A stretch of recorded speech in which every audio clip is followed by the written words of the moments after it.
Okay. So, ano ba ibig sabihin ng micro-cheating? So, kailangan mo natin ma-define. So, micro-cheating refers to subtle behaviors or actions that may indicate emotional or physical infidelity in a relationship.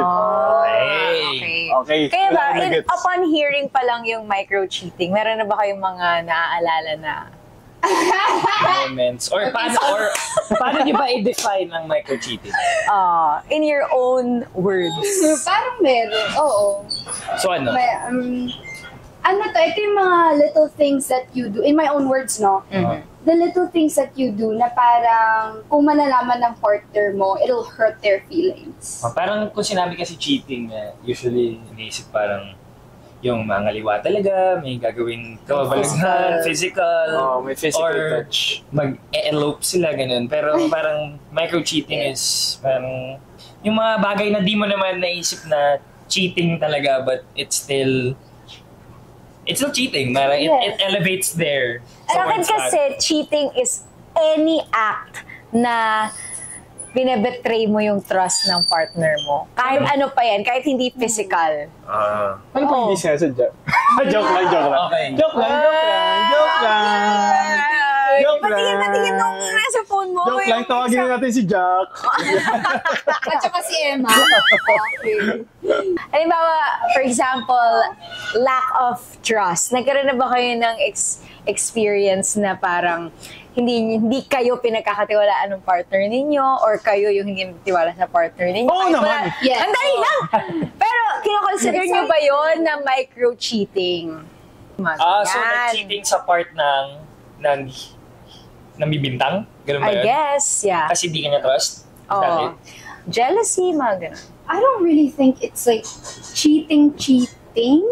It's more of like may problem lang talaga siya. Like red flag. Parang possessive lang. Oo, yung parang ganon. Kasi feel ko yung mga lack of trust, it stems with like too possessive. Yung possessiveness ng isang partner mo na sobra kanyang gusto, sobra kanya ano-ano na iniisip niya, nag-overthink na siya.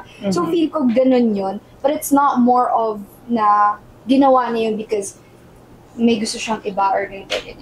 So feeling mo, for you, it's not cheating? For me, it's not cheating. Pero ako din naman. Yeah. Ito may tanong ako. Paano if kunwari, sabihin natin may nakilala ka, bago to na friend. Na friend. Wait, may partner ka. May partner ka. Tapos meron ka nakilalang bagong friend. Hindi rin kilala nung girl. Yung bago mong friend. Okay. Pero nagalit siya kasi maganda.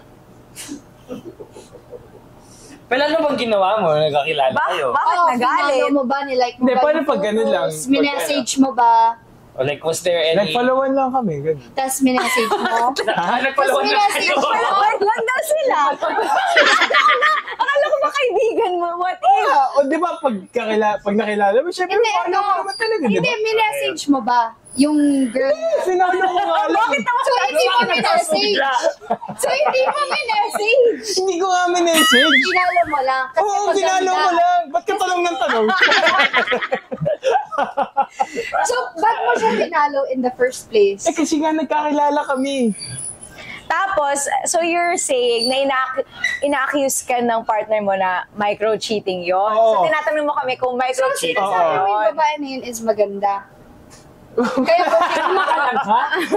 Makalag. Kasi ibang tanong na tayo, Priya. Ang dami pwedeng i-branch off dyan. Like, ano? kapag ba may partner ka na, hindi ka na ba pwede magandahan sa ibang Iba. tao? Hindi ka na ba pwede magwapuan sa ibang tao? Pwede. Iba kasi yung may potential. Iba kasi yung parang, let's say, si Sean, pogi, guwapo. So wala akong potential. Potential naman. Iba kasi yung may potential. So si Sean, so wala akong potential.